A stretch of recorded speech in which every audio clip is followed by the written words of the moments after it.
Good morning, ladies. Let's take a look at the last bit of Boyle's Law. So let's take a look over here. This we did in the previous video, and you should all be able to tell me that pressure and volume are inversely proportional at a constant temperature.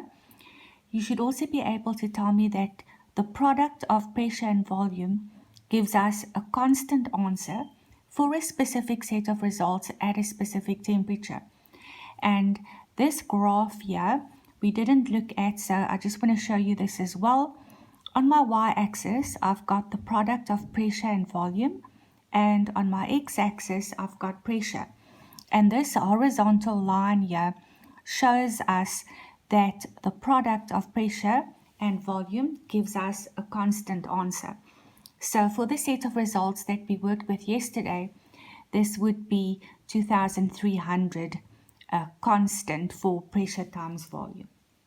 Okay, then an explanation of Boyle's law using the kinetic theory. So you can take a look at what I've done here. Let's imagine we've got a container, it's a sealed container. I've got gas in this container, and I can press down on the lid to decrease the volume without any of the gas escaping.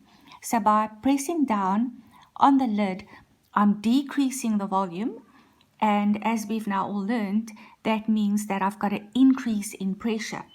And this is now what you should be able to explain using the kinetic theory.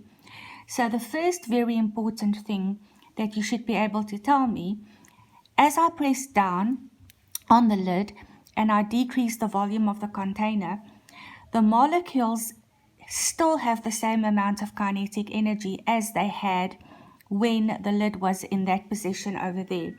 Same amount of kinetic energy, they're traveling at the same speed. And how do I know this?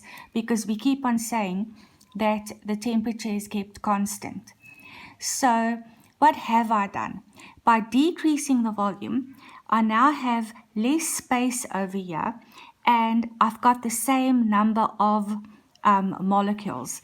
So if you take a look, same number of molecules, but a smaller space for them to move in. So what is going to happen? The molecules will strike the sides of the container more often in the same amount of time. And when the volume decreased, like I've done over here, the number of collisions per area in this time increases. And because the number of collisions increase, that is why we say that the pressure increases. So once again, Boyle's law, when I decrease the volume, what is going to happen to the pressure? The pressure is going to increase. Why does the pressure increase? Because in the smaller space, there are more collisions per area, and that is why there's an increase in pressure. Right, and then just the exercise, if we can look at that also very quickly. For the first question, we had 50 cubic centimeters of hydrogen is at a pressure of 101,3 kilopascals, volume 1, pressure 1. Calculate the volume, so V2, I want to calculate if the pressure is doubled at constant temperature. So over here, V1 is 50 cubic centimeters, P1 is 101,3 kilopascals. I want the volume for a pressure of 202,6. I've doubled the pressure. I've written down the formula. And then just remember what I mentioned yesterday as well. Always check that in this question I've got two pressures. So this pressure and this pressure must have the same unit, kilopascals, kilopascals. If one was in pascals and one in kilopascals, you just have to convert so that they're both the same. It doesn't matter which one, they must just both be the same. That is also how I know when I calculate the second volume that the unit is going to be centimeters cubed. So over there, formula, substitution, calculation, answer, and I get 25 centimeters cubed as my answer.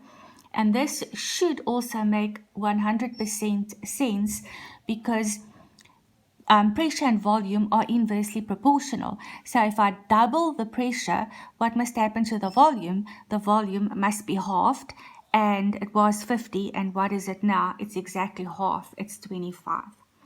Okay, second question, 50 cubic centimeters of hydrogen is at a pressure of 100 kilopascals, so V1, P1.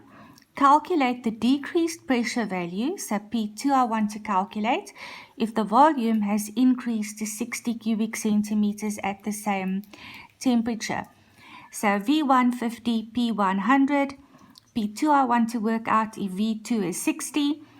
Both the volumes are centimeters cubed, so they're the same. I've written down the formula. I have substituted the values. I've done the calculation, and there is my answer. And because pressure 1 was kilopascals, I know that this is going to be kilopascals as well.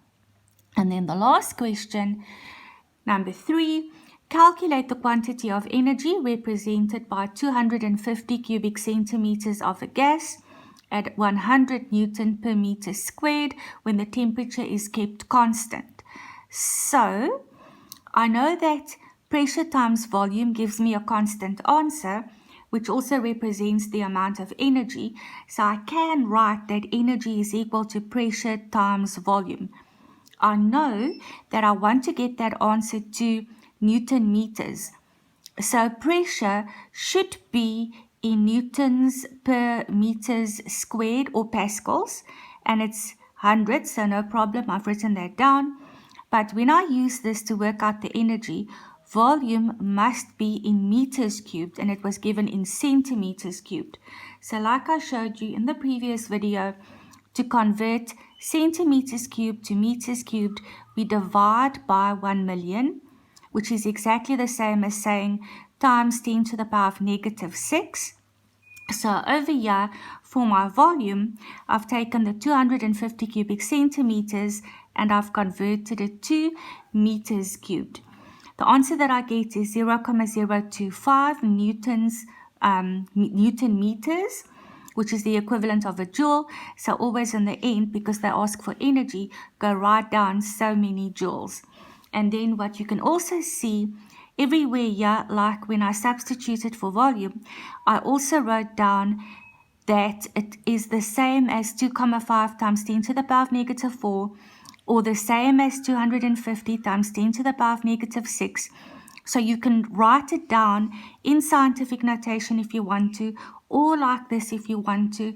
All of that 100% accepted. Even my final answer, if you wanted to write it in scientific notation as 2,5 times 10 to the power of negative 2 joules, you could do that as well.